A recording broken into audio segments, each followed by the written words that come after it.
음. 먼저 움직임으로써 이점이 있다는 사실이요. 자, 그래서 일단 이 수업은 제가 그때 얘기한 대로 게임 이론을 중심으로 이제 교과서가 진행되고 있는데 게임을 나누는 방법은 총 4가지로 나눌 수 있는데요. 사람들의 그런 의사결정, 그걸 이제 어떤 행동 또는 움직임이라고 이제 표현을 하는데 이게 동시 발생하는지, simultaneous하게 발생하는지, 아니면은 주어진 순서에 따라서 순차적으로 sequentially 발생하는지, 그 다음에 게임에서 정보가 complete 하냐, 그 다음에 incomplete 하냐. 이렇게 이제 나누거든요. 아직 우리는 지금 정보가 complete한 상황만 지금 생각하고 있는데요. 그래서 첫 번째 셀에 정보가 complete하고 그 다음에 사람들의 움직임이 simultaneous하다. 이런 거를 보통 이제 우리가 전략형 게임 또는 정규형 게임, normal form game이라고 불러요. normal form game. 그 다음에 정보가 완전하고 sequential하다. 이거를 이제 extensive form game. 왜냐면은 모든 게임은 extensive form 또는 정규형으로 묘사해 줄 수가 있는데 이렇게 다이내믹 게임에서는 전개형 게임이 좀 더 분석하기가 편하죠. 그 다음에 이제 정보가 incomplete 하다는 걸 이제 아마 다음 주는 아니고 다다음 주쯤 11주 차부터 이제 학기 말까지 우리가 이제 분석을 하게 될 텐데 이걸 이제 보통 베이지안 게임, 그 다음에 순서가 순차적이고 정보가 불완전하다. 그럴 경우에는 다이내믹 베이지안 게임. 그래서 이렇게 보통 4가지로 나누거든요. 그래서 우리가 그 월요일날 분석한 거는 이 전개형 게임이요. 그래서 각각의 게임 클래스에 따라서 이제 우리가 사용하는 솔루션이 달라지는데요. 처음에 normal form 게임에서는 우리가 Nash equilibrium, 솔루션 컨셉이 Nash equilibrium. extensive form 게임에서는 subgame perfect equilibrium. 그 다음에 Bayesian 게임에서는 Bayesian Nash equilibrium, BNE. 그 다음에 Dynamic Bayesian 게임에서는 우리가 보통 Perfect Bayesian equilibrium, PBE. 이렇게 솔루션 컨셉을 각각 해서 각각 사용해 간 다음에 그 사람들의 behavior를 분석하거든요. 자, 그래서 일단 먼저 우리가 중간고사 끝나고 나서 두 번째 모듈에서 이제 공부할 거는 extensive form 게임부터 시작해서 그 다음에 Bayesian 게임부터 Dynamic Bayesian 게임까지 시간이 그렇게 많지는 않은데 이걸 다 얘기하기에는 normal form 게임에서 시간을 너무 많이 쓰는 것 같아요. 근데 어쨌든 이 extensive form 게임에서 분석하는 방법은 SP, 그 다음에 SP를 통해서 우리가 한 가지 알 수 있는 사실은 정보가 완전할 때에는, 그러니까 왜 이래고? 정보가 완전할 때에는 먼저 움직임으로써 이렇게 이점이 있다는 거예요. 그럼 정보가 불완전할 때에는 먼저 움직이면서 이점이 있냐? 이건 반드시 그렇지가 않아요. 이 first mover advantage가 완전히 소멸될 수도 있어요. 자, 그래서 그 정도로 저번 월요일날 했던 거 정리하는 걸로 하고 혹시 질문 있을까요? 오케이. 질문이 없으면은 그러면은 이제 이거에 대한 어플리케이션 한번 들어가 볼게요. 그래서 이제 정치 및 공공경제니까 우리가 이제 정치 문제에 대해서 일단 어플리케이션 먼저 보여드리면은 다시 보팅으로 한번 돌아가 볼까요? 이전에는 계속 우리가 했던 거는 사람들이 동시에 이제 투표를 하는 거죠. 근데 이제 만약에 우리가 그러니까 선거가 한 번 이루어진 것도 있고 여러 번 이루어진 것도 있었는데 뭐 예를 들어서 런오프 같은 거 생각해 보면 이제 투 스테이지 게임이죠. 처음에 이제 후보자 2명을 먼저 선출한 다음에 그 다음에 이제 제일 표를 많이 받은 후보자 2명 간에 이제 다수결이 벌어지는 그런 것도 생각했는데 여기서 이제 한 가지 더 우리가 알아볼 수 있는 거는 이 의제 조작이라고 불리는 agenda manipulation 이 문제가 있어요. 그래서 이 문제를 한번 얘기해 보면은 우리가 그 컨더스 위너 이게 항상 존재하는 건 아니라는 거 우리 저번 그 4월달, 5월달에 내내 얘기한 게 있죠. 그래서 만약에 투표자들의 프레퍼런스가 후보자에 대한 프레퍼런스가 이 단봉 선호 조건을 만족하지 않을 경우에는 컨더스 위너가 항상 존재하는 게 아니에요. 존재 안 할 수도 있어요. 그래서 여기 계속 봤던 컨더스 패러독스 example 투표자 3명이 후보자 3명에 대한 프레퍼런스를 다음과 같이 가질 수 있는데요. 이럴 경우에는 우리가 cyclical preference가 발생해서 A가 B보다 좋고 B가 C보다 좋고 하지만 C가 A보다 좋아요. 그래서 위너가 존재하지 않거든요. 이럴 경우에는 만약에 각각의 투표자가 아젠다 세터가 돼서 그래서 그 의제를 이제 정할 수 있는 사람이 돼서 처음에 내가 이 세 가지 얼터너티브 중에 두 가지를 먼저 선택을 해요. 그리고 다수결을 한 다음에 그러면 진 거 빼고 그 다음에 남은 것 중에 또 하나 다수결 붙여가지고 결국 결국 그 최종 얼터너티브를 결정하는 이런 상황을 생각해 보면은요. 여기서는 이 처음에 매니퓨레이션이 가능해요. 이게 무슨 말이냐면은 처음에 어떠한 두 개의 얼터너티브를 다수결을 붙이느냐에 따라서 보팅 아웃컴이 바뀌거든요. 예를 들어서 만약에 처음에 A랑 B를 붙인다고 하면은요. 그럼 A랑 B를 붙이면은 A가 B보다 더 선호되기 때문에 B가 이제 이기게 되겠죠. A에 대해서. 그 다음에 이제 남은 거 B랑 C랑 붙이는 거죠. 그럼 이럴 경우에는 B가 C보다 좋기 때문에 B가 결국 이기게 돼요. B가 결국 최종 이제 그 채택이 되는 거겠죠. A랑 B랑 붙이면 이렇게 되고 만약에 B랑 C랑 붙였을 경우에는요. 그럴 경우에는 B가 역시 이제 이기게 되죠. 그럼 남은 거 이제 A랑 붙이는데 이럴 경우에는 A가 이기게 되죠. A, B, B, C 마지막에는 A랑 C랑 만약에 붙였으면요. 그럴 경우에는 이제 C가 이기게 되죠. 그리고 이걸 남은 거를 B랑 붙이게 되면은 B가 이기게 돼요. B가 이기게 되는. 뭔가 하나 잘못됐네. A랑 B랑 맨 처음에 A랑 B랑 붙였다. 그러면 A가 이기게 되죠. 어제 잠을 몇 시간 못 자가지고 그렇게 되는데요. A가 이기게 되죠. 그 다음에 남은 거를 C랑 붙였다. 그러면 이럴 경우는 이제 C가 이기게 되죠. 그래서 처음에 어떤 아젠다를 우리가 설정해서 A랑 B랑 비교하고 B랑 C랑 비교하고 C랑 A랑 비교하고 이런 상황에 따라서 투표 결과가 이렇게 각각 달라지는 걸 볼 수 있죠. 자, 그래서 여기서 보면은 만약에 첫 번째 투표자가 아젠다 세터가 된다. 그러면은 이 후보자 같은 경우에는 얼터너티브 A를 가장 좋아하기 때문에 제일 처음에 어떤 걸 두 개를 붙이냐면은 B랑 C를 갖다 붙이겠죠. 그렇게 함으로써 자기가 가장 원하는 얼터너티브를 결국 채택되게 만들 수가 있어요. 투표자 2가 만약에 어젠다 세터가 됐다. 그럴 경우에는 A랑 C를 붙이고요. 그 다음에 투표자 3가 어젠다 세터 되면은 제일 처음에 A, B를 갖다 붙이겠죠. 자, 이런 식으로 서로 다른 결과가 처음에 어떻게 어젠다를 매니퓨레이션 하느냐에 따라서 달라질 수 있는데 지금까지 했던 내용 간단하지만은요. 이걸 잘 생각해 보면은 이거는 어떠한 가정에서 우리가 이런 결과를 유도했냐면은 각각의 투표자가 아젠다가 딱 정해졌을 때 정직하게 투표를 했을 경우 자기 선호대로 투표를 했을 경우에 이렇게 발생하죠. 이런 결과가요.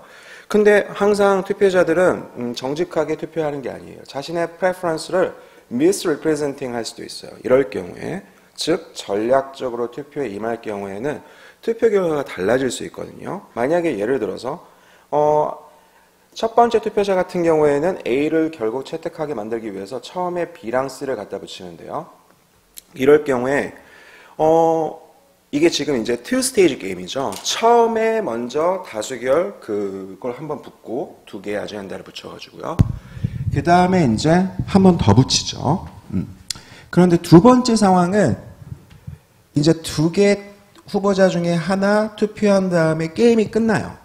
그럼 이 상황에서 과연 두 번째 스테이지에서 사람들이 전략적으로 움직일 인센티브가 있는지 생각해보면 그럴 인센티브가 전혀 없죠. 왜냐? 얼터너티브가 딱 두 개거든요. 다수결에서 내가 나의 프레퍼런스를 misrepresenting 해봤자 얻을 수 있는 건 하나도 없어요.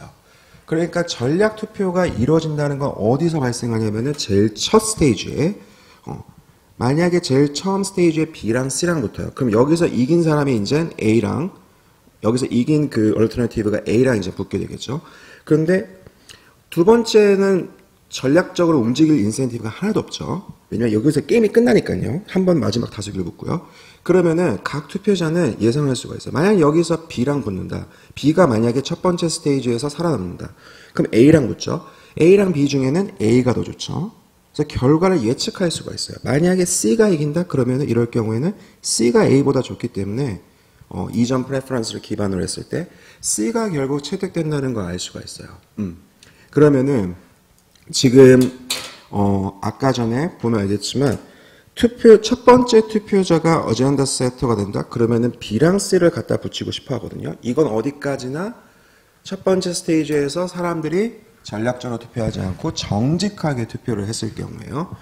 그런데 이럴 경우에는 A가 결국 당선이 될 것 같은데 그러면은 이거는 두 번째 투표자한테 보면은 제일 배드 뉴스죠. 제일 안 좋은 얼터너티브가 선택되는 거니까. 그러면 두 번째 투표자가 전략적으로 움직일 인센티브가 있다. 생각해 줄 수가 있죠.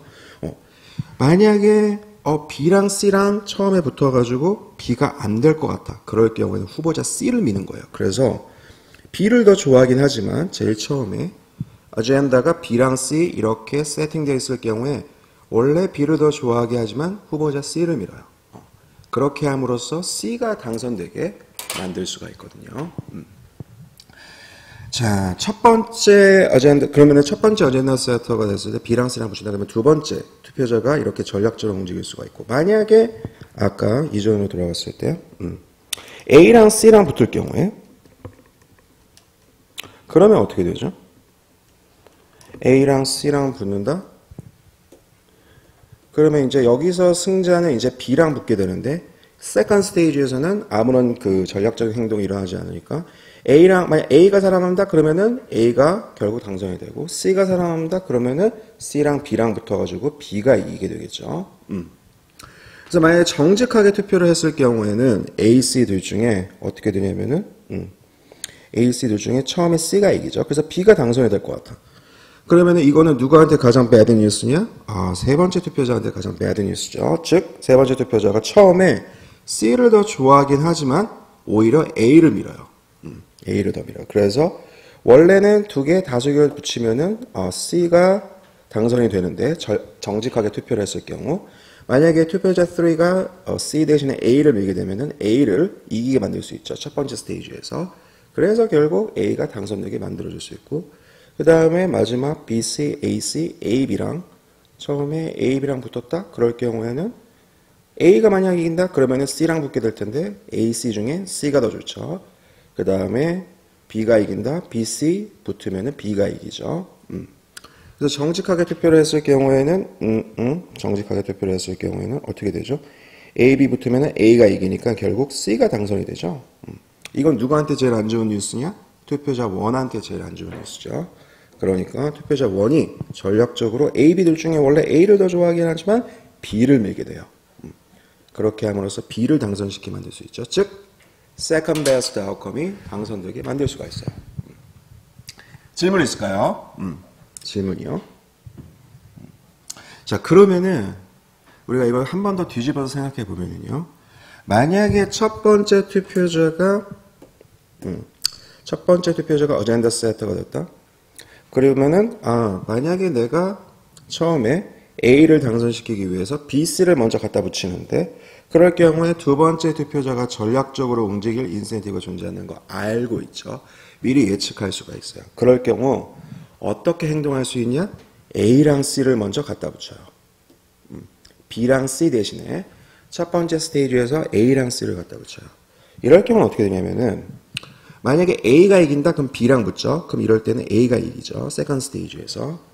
그 다음에 C가 이긴다. B랑 C랑 붙을 경우 B가 이겨요. B가 이겨요. 그러니까 두 번째 투표자가 예상할 수 있죠. 이렇게요.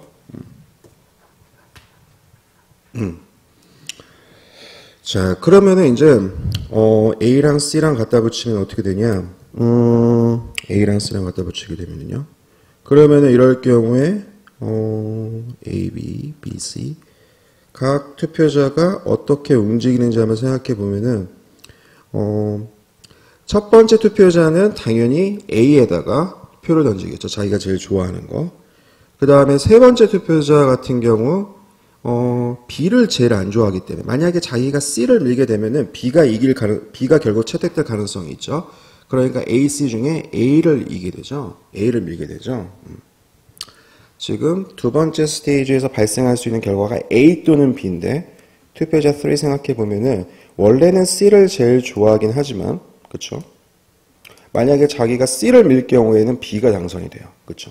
그러니까 이럴 경우에는 원래 두 번째 투표자가 전략적으로 움직일 인센티브를 우리가 이 투표자 1이 B랑 C를 먼저 붙이는 것보다 A랑 C를 먼저 붙임으로써 그런 인센티브를 제거해 줄 수가 있어요.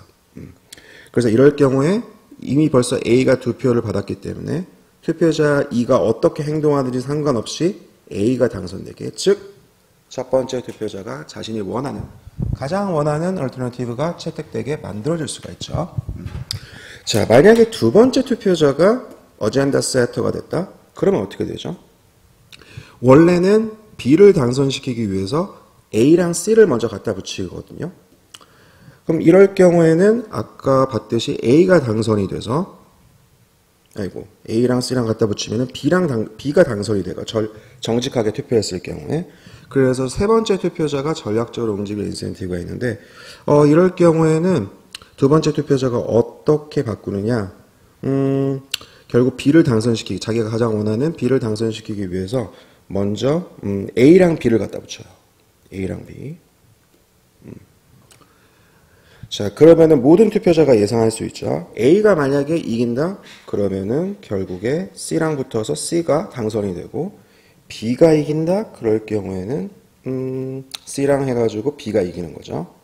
B가 이기는 거죠. 자, 그러면은 이런 상황에서 첫 번째 투표자는 C가 당선되는 걸 절대 원하지가 않죠. 그러니까 B에다가 A 대신에 B에다가 이제 투표를 하겠죠. 그 다음에 두 번째 투표자는 전략적으로 움직일 인센티브가 전혀 없죠. B한테 표를 던질 테니까 결국 B가 2표. 그래서 B가 당선이 되는. 즉 전략적으로 투표를 한다 하더라도 지금 이 이그샘플을 보면은요. 이그샘플이 하나 더 남았는데 이 두 가지 이그샘플만 우리가 생각해 봐도 아젠다 세터가 각 투표자가 전략적으로 움직일 것 같다. 그럼 그걸 미리 예상을 해가지고 아젠다를 바꾸는 거예요. 정직하게 투표를 했을 경우에는 원래 두 번째 투표자 같은 경우에는 A, C를 먼저 갖다 붙이는데 이거 대신에 A, B를 먼저 갖다 붙이는 거죠. 그렇게 함으로써 여전히 전략적인 투표가 가능함에도 불구하고 여전히 자기가 가장 원하는 얼터너티브가 당선되게 만들어줄 수가 있어요. 마지막으로 이제 그러면 투표자 3는 어떻게 되냐? 이제 뭔가 느낌이 오죠. 왜냐? 지금 이거 패턴을 잘 생각해 보면은 첫 번째 투표자가 A를 당선시키기 위해서 뭘 했냐면은 A랑 자기가 제일 좋아하는 거랑 가장 안 좋은 거를 갖다 붙였거든요. 두 번째 투표자도 마찬가지로 자기가 제일 좋아하는 거랑 제일 안 좋아하는 거.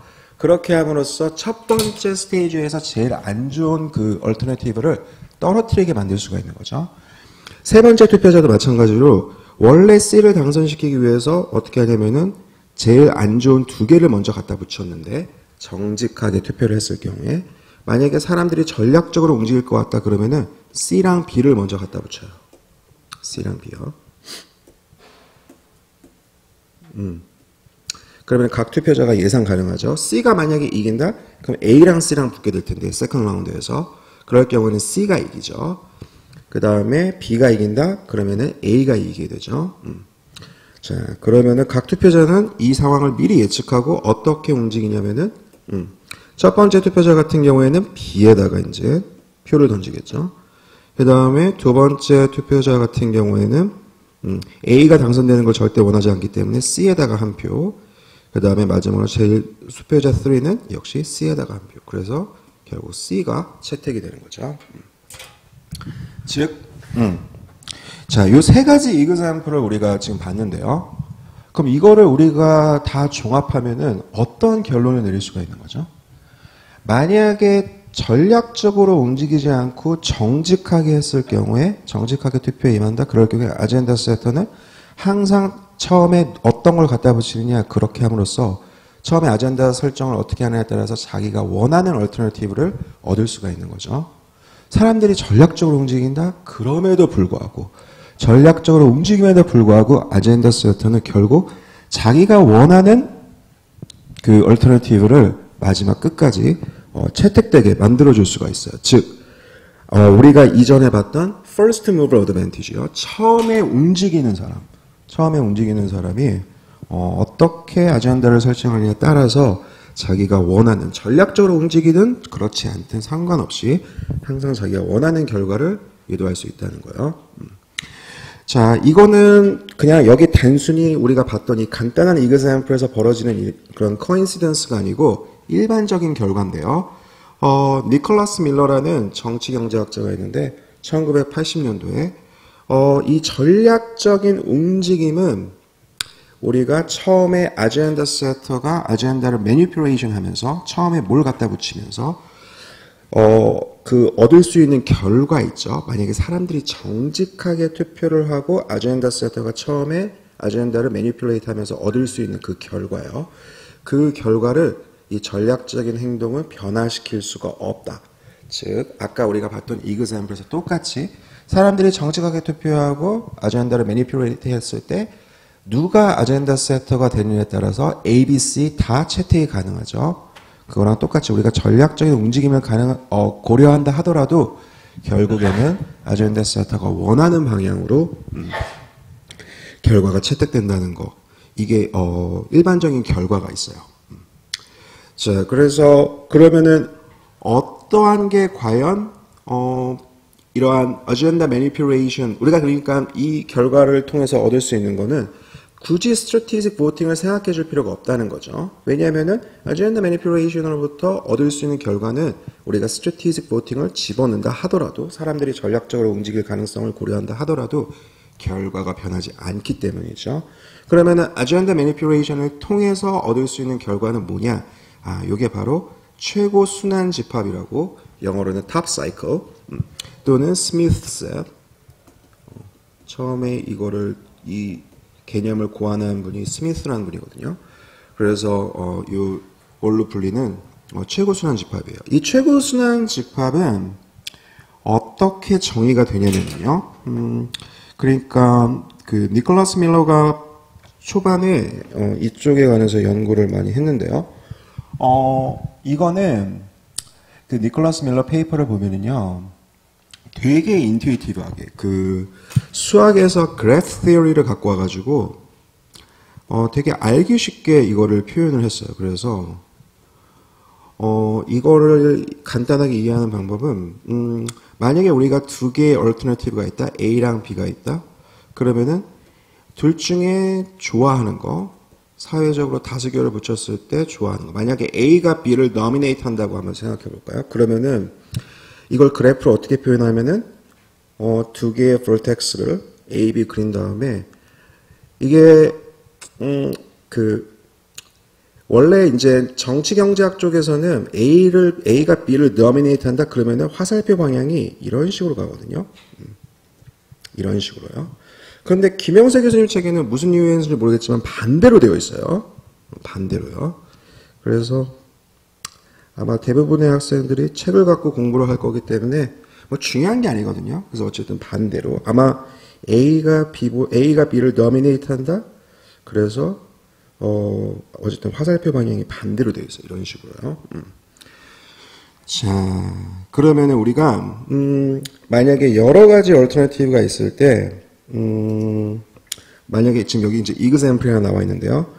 A부터 H까지 이제 그 얼터너티브가 있는데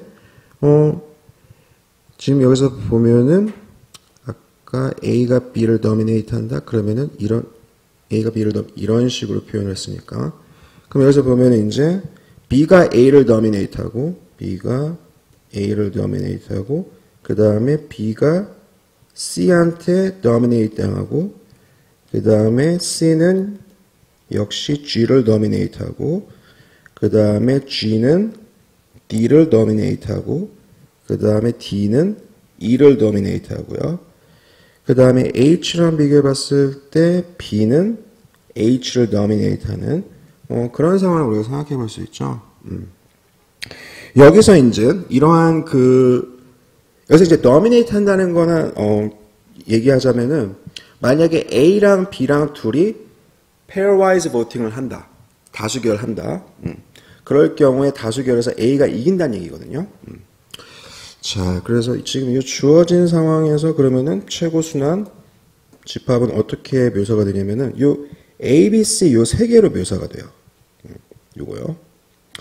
그래서 이 최고순환 집합은 어떻게 정의가 되냐면은 만약에 A, B, C가 최고순환 집합이다 그러면은 그거의 바깥의 셋이요. 바깥의 엘리멘트요. E나 D나 G나 어떠한 바깥의 엘리멘트에서 출발을 한다 하더라도 결국에 그 셋 안에 있는 엘리멘트에 도달하는 패스가 연결이 돼야 돼요.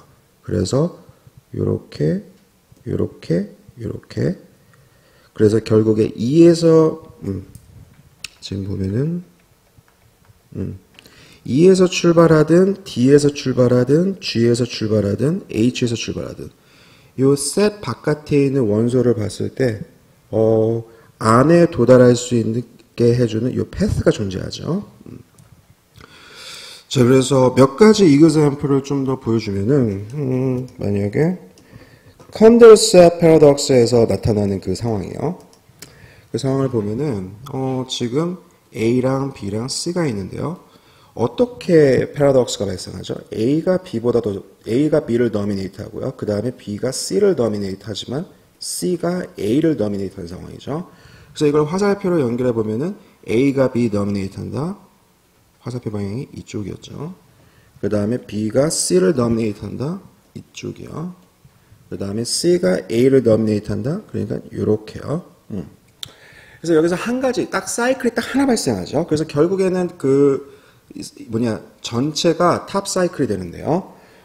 만약에 우리가 좀 더 이 개념을 이해하기 위해서 왜 그러면은 A랑 B 요거는 왜 사이클이 안 되냐 생각해 보면은 만약에 이게 탑 사이클이다 그럼 바깥의 원소가 C가 되는데요.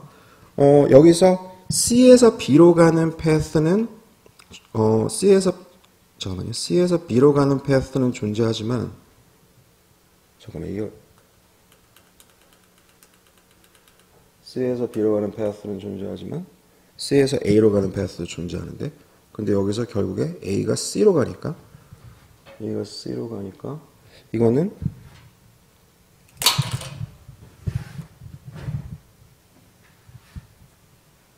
잠시만요.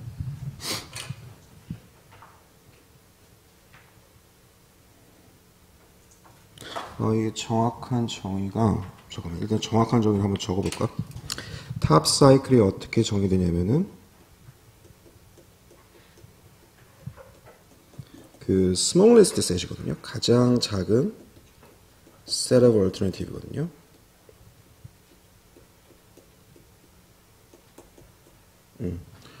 그래서 어떤 걸 만족하는 제일 작은 집합이냐? 여기에 안에 들어있는 모든 엘리멘트가 element in T 탑 사이클이요.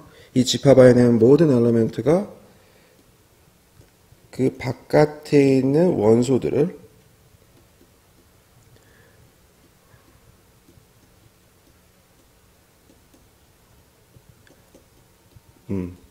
바깥에 있는 outside of T 바깥에 있는 모든 엘리멘트를 dominate 하는 상황을 얘기하는 거거든요. 그러니까 우리가 여기서 왜 A가 B랑 요 두 개만 탑 사이클로 얘기할 수가 없냐고 생각해 보면은 C가 바깥에 있다고 하면은 여기 있는 A는 C한테 dominate 당하니까요. 잠깐만, 그러니까 이거를 그래프로 가장 간단하게 묘사해 줄 수 있는 방법은 돌아오면 안 되겠네. 그러니까 이렇게 얘기하면 될 것 같아요. 만약에 어떤 원소가 바깥에 있다 그러면은 이 원소로 돌아올 수 있는 패스가 존재해서는 안 돼요. 자, 만약에 요거 이해를 돕기 위해서 하나만 더 생각해 보면은 컨더셋 위너가 존재할 때 A가 만약에 컨더셋 위너다 이런 상황 한번 생각해 볼게요. 그래서 A가 B를 도미네이트하고 A가 C를 도미네이트하고 B랑 C는 상관없는데 자 이렇게 됐을 경우에 그럴 경우에 우리가 이렇게 지금 그림으로 봤을 때는 뭔가 세 개가 다 연결된 것 같지만은 A랑 B를 우리가 탑 사이클로 얘기할 수 있냐? 그렇지가 않아요. 왜 그러냐면은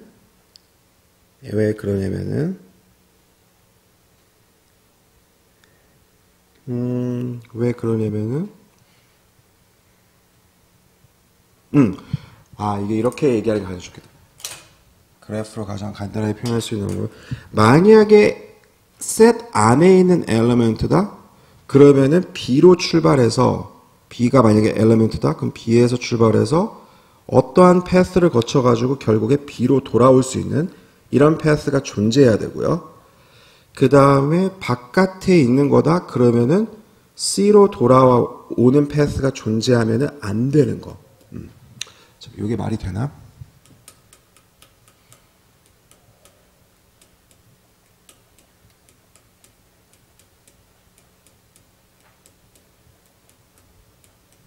요거 말이 되죠. 이게 왜냐면은, 만약에 바깥에 있는 점 C로 출발해서 돌아오는 패스가 존재할 경우에는, 그러면 없잖아요. 돌아오는 패스가 존재하지 않을 경우 한번 생각해 볼까요? 만약에 C에서 출발했을 때 어디에서 스탑을 해요. 여기서 보면 C에서 출발하면은 C에서 이렇게 갈 수도 있고 이렇게 갔을 경우에는 A에서 스탑을 하게 되죠. 더 이상 갈 수 있는 패스가 없게 되죠. 그러면은 결국에 C가 A에 대해서 도미네이트 된다는 거거든요. 근데 아까 탑 사이클 그 정의를 잘 생각해 보면은 셋에 있는 모든 얼터너티브는 바깥에 있는 원소를 도미네이트 해야 돼요. 그러니까 이럴 경우에는 우리가 A, B를 셋으로 인정할 수 없는 이유는 A, B를 셋으로 인정할 수 없는 이유는 지금 B에서 출발하면은요. B가 셋 안에 원소다 그러면은 B에서 출발해서 B로 돌아오는 패스가 존재해야 되는데 그렇지가 않죠. 그러니까 이거는 아닌 거고 반면에 A, B C가 셋 안에 들어가면 안 되는 이유는 셋 안에 들어가면 안 되는 이유는 지금 B로 출발하거나 A로 출발하거나 결국 C로 돌아올 수 있는 패스가 없어요. 이렇게 얘기하면 제일 쉽겠네요. 돌아올 수 있냐 없냐에 관해서요. 자, 그래서 아까 이그샘플 다시 한번 보면은요. 아까 이그샘플 여기 있는 이그샘플 다시 보면은요. 왜 ABC가 지금 여기서는 되게 눈에 쉽게 사이클이 딱 하나 보이니까 이렇게 최고 순환 집합을 정의할 수 있는데 왜 예를 들어서 E 같은 경우는 왜 안 되냐? 여기서 출발하면은 돌아올 수 있는 패스가 없죠. D는 왜 엘리먼트가 아니냐? D에서 출발해서 자기한테 돌아오는 패스 존재하지 않아요. G도 마찬가지고 H도 마찬가지고. 그러면은 B는 왜 되냐? B에서 출발하면은 자기한테 돌아오는 패스 존재하죠. A도 마찬가지고 C도 마찬가지고. 자, 그래서 이러한 패스가 존재하는 최소 집합이야. smallest set이요. 자, 요거를 최고 순환 집합이라 부르거든요. 잠시만요. 오케이. 하나만 example 더 들어볼까? 그래서 여기서 보면은 투표자 지금 1, 2, 3이 각각 alternative A, B, C에 대해서 이러한 preference를 갖고 있다. 그러면 여기서는 컨더셋 위너가 존재를 해요. 그래서 이게 아까 그건가? A랑 B랑 붙였을 때 A가 더 좋고 C랑 붙여도 A가 더 좋고 그 다음에 B랑 붙였을 땐 B가 더 좋으니까 이거 아까 그 example이네요. 그래서 이거를 그래프로 묘사해 주면은 이 방향이 나오죠. 이 방향이요. 돌아와야 된다. 자, 이거를 한번 생각해 보면은 B는 될 수가 없죠. B에서 출발해서 돌아올 수 있는 거 없죠. C 없죠. 유일하게 계속 그 안에 머무르는 거는 A밖에 없어요. 그래서 컨더셋 위너가 존재한다 그러면은 이 최고 순환 집합은 바로 그 위너를 가지는 유일한 그 하나의 엘리먼트를 가지는 셋이 되고요. 만약에 여기다가 지금 A, B, C, D 이 다음에 나와 있는 이 preference는 어떻게 만들어진 거냐면은 우리가 paradox 여기서요. 이 paradox에서 바로 C 밑에다가 D를 집어넣은 거예요. 하나의 alternative를 추가해서. 그래서 첫 번째 투표자는 A, B, C, D, 두 번째 투표자는 B, C, D, A, 그 다음에 세 번째 투표자는 선호가 C, D, A, B요. C, D, A, B요. 그래서 보면은 지금 두 번째, 세 번째 투표자의 선호가 바뀌긴 했지만 어쨌든 예전 패러독스 갖고 있는 선호에서 바로 C 밑에다가 D를 집어넣은 케이스요. 그럼 이럴 경우에는 사이클이 어떻게 되냐? A랑 B 똑같죠. 아까 패러독스랑 똑같고 B랑 C, C랑 A. 그런데 C 밑에다가 항상 모든 투표자한테 D를 집어넣었으니까 C가 당연히 D를 이기겠죠. 그 다음에 A랑 D 비교해보면은 A랑 D, D가 A 이기고 그 다음에 마지막으로 D랑 B 비교해보면은 D랑 B면 B가 이기네요. 자, 그래서 A, B, C, D. 그러면 아까 원래 패러독스에서 생각해보면은 A가 B보다 좋고 대신 C가 A보다 좋고 그 다음에 B가 C보다 좋은 B가 C보다 좋은 그 다음에 이제 우리가 더 패스를 연결해 줄 수가 있죠. C랑 D 비교해보면은 C가 더 dominate하죠. 그 다음에 D랑 A랑 비교하면은 D가 더 dominate. 마지막으로 B랑 D 붙였다 그러면은 B가 dominate. 자, 요렇게 되죠. 오케이. 여기서 그러면은 최고 순환 집합은 뭐가 되냐? 각각의 엘리먼트에 대해서 돌아오는 패스가 존재하는지만 생각해 보면 돼요. 근데 여기서 보면은 바깥의 사이클 한번 볼까요? 이게 계속 이렇게 순환하고 있죠. 그러니까 이게 무슨 말이냐? A에서 출발해도 A로 돌아올 수 있고 D에서 출발해도 D로 돌아올 수 있고 C에서 출발해도 B에서 출발해도 각 모든 얼터너티브에서 출발해도 돌아오는 패스가 존재하죠. 그러니까 이럴 경우에는 A, B, C, D를 다 포함한 게 바로 최고순환 집합이 돼요. 하나만 더 해볼까요? 하나만. 이거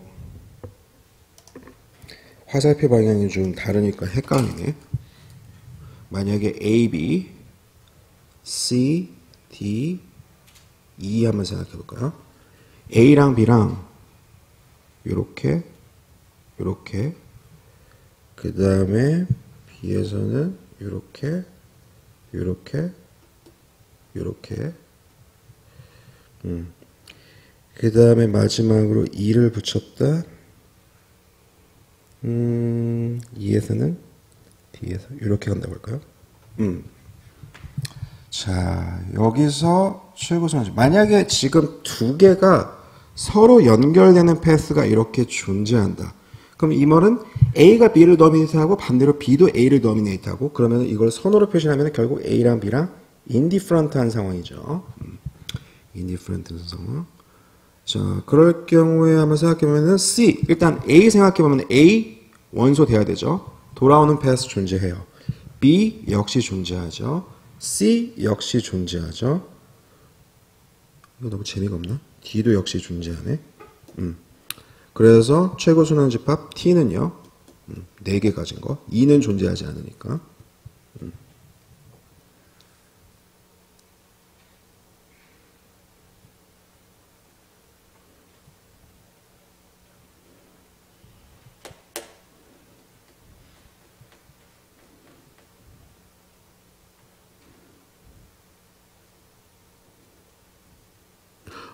잠깐만. 이게 화살표가 이 방향이 되면 안 돼요. 잠깐만. 아까 김영세 교수님 노테이션 하면은 이 방향이 돼야 될 것 같은데요. 이렇게.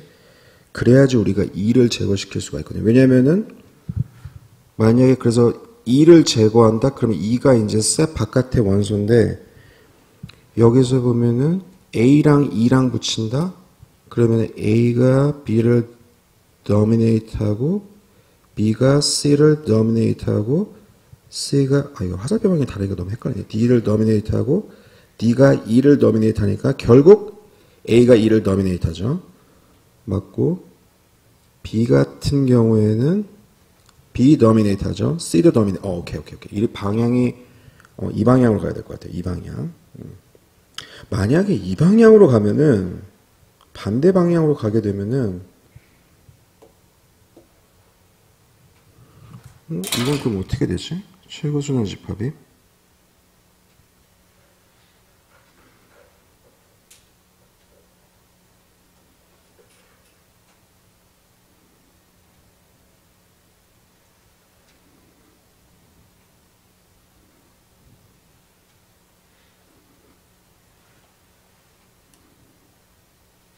이거 한번 제가 생각해 볼게요. 이러면은 최고순환 집합이 어떻게 되지? 만약 이렇게 되면은 D가 결국 원소에 포함될 수 없을 것 같은데, 아니면 E까지 전부 다 포함이 되어야 될 것 같은데, 만약에 화살표 방향 반대다? 그럼 어떻게 되는지 한번 생각해 볼게요. 이거 약간 헷갈리네요. 화살표 방향 반대니까. Alright. 오케이. 자, 그래서 지금 A, B, C, D가 이렇게 있는 경우에는 A, B, C, D 전부 다 사이클에 포함되는 거 알 수 있는데, 이 example을 통해서 우리가 하나 알 수 있는 거는, 그러니까 이 밀러가 얘기하는 거는 뭐냐면은, 다시 한번, 탑 사이클에 있는 모든 엘리멘트는 누가 아젠다 세터가 되느냐에 따라서 항상 선택이 될 수 있는 얼터너티브고요. 우리가 전략적인 투표를 고려한다 하더라도 이 셋은 변화하지 않는다. 이걸 이제 발견한 거거든요. 그러니까 이 example에서 전략 어젠다 매니플레이션으로 당선될 수 있는 거는 A, B, C 이렇게 세 가지란 얘기예요. 그런데 만약에 이 프레퍼런스에 관해서는요. 최고순환 집합이 결국 모든 셋과 동일하니까 즉 누가 어젠다 세터가 되느냐에 따라서 A, B, C, D 전부 다 당선이 가능하다는 거거든요. 근데 이 개념에는 한 가지 weakness가 있는 게 뭐냐면은 파레토 dominate 되는 옵션도 포함을 해요. 그래가지고 여기서 보면은 C랑 D랑 비교해 봤을 때 C가 항상 더 좋죠. 모든 투표자들은 전부 다 D가 당선되는 것보다는 C가 당선되는 걸 더 좋아해요. 하지만 아젠다 세터가 누가 되느냐에 따라서 D가 당선이 될 수 있다는 거예요. 왜냐? D가 탑 사이클 엘리멘트에 포함되거든요. 그래서 요거 한번 엑서사이즈로 만약에 D가 당선되려면은 우리가 처음에 아젠다가 어떻게 설정돼야 되는지 요 프레퍼런스의 상황에서요. 자, 요거 한번 생각해 보면 좋을 것 같아요. 자, 그래서 컨더러스 위너가 존재할 경우에 탑 사이클은 그 엘리멘트를 유일하게 하나 갖는 거기 때문에 그래서 이럴 경우에는 만약에 이 전에 프레퍼런스 같은 경우에요. 이 프레퍼런스 같은 경우에는 어떠한 투표자가 아젠다 세터가 된다 하더라도 A가 당선되는 걸 막을 수가 없다는 얘기거든요. 전략적으로 임하든 아니면은 누가 아젠다 매니플레이션을 하든지 간에 근데 만약에 컨더러스 위너가 존재하지 않을 경우에는 예측이 되게 힘들어요. 왜냐면은 이 사이클이 되게 넓은 셋이 될 수가 있거든요. 큰 셋이 될 수 있거든요. 심지어 모든 얼터너티브를 전부 다 포함하는 아까 example 같은 경우 이럴 경우에는 위너가 존재하지 않죠. 왜냐하면 A, B, C, D 이렇게 네 가지 사이에서 계속 사이클이 돌기 때문에 그래서 이럴 경우에는 결국에는 누가 아젠다 세터가 되느냐에 따라서 A, B, C, D 전부 다 당선되게 만들 수가 있고 그러니까 결국에는 A, B, C, D 중에 뭐가 당선되는지 예측하기 그만큼 힘든 거죠. 그래서 이 두 가지를 종합해보면 우리가 생각할 수 있는 거는 아젠다 세터의 파워, 누가 아젠다 세터가 되느냐에 따라서 결과가 달라지기 때문에 이게 되게 substantial하다는 거.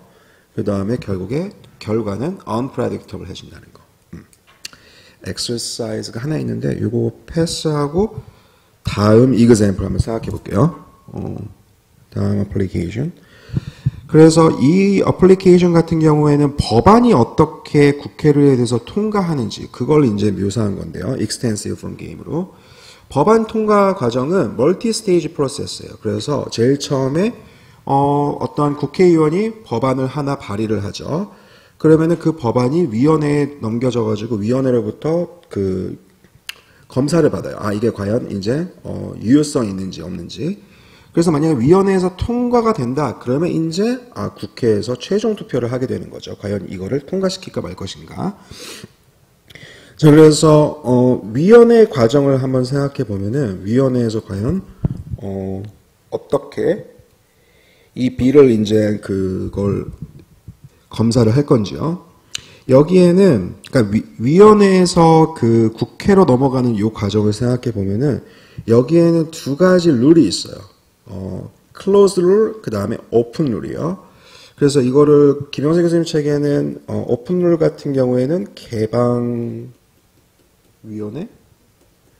그 다음에 closed 룰 같은 경우에는 폐쇄위원회 이런 식으로 이제 번역을 해놓으셨거든요.